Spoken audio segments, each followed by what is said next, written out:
Hi friends, ഈ നിൽക്കുന്നത് കണ്ടോ, ഇതാണ് പനിക്കൂർക്ക. കണ്ടോ, ഈ പനിക്കൂർക്ക നമ്മൾ ജലദോഷം വന്നാൽ ഇതിനകത്ത് കണ്ടോ നിറയെ ഓരോ ജാതി ജീവികളൊക്കെ ഉണ്ട്.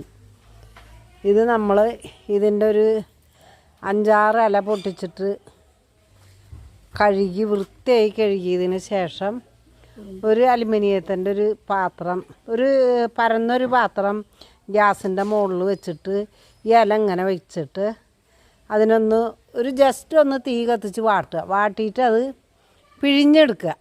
പിഴിഞ്ഞെടുത്തിട്ട് നമ്മൾ കഫക്കെട്ടിന് അതുപോലെ തന്നെ ജലദോഷം വന്നാലും വളരെ അത്യുത്തമമായ ഒരു ഇലയാണ് കേട്ടോ.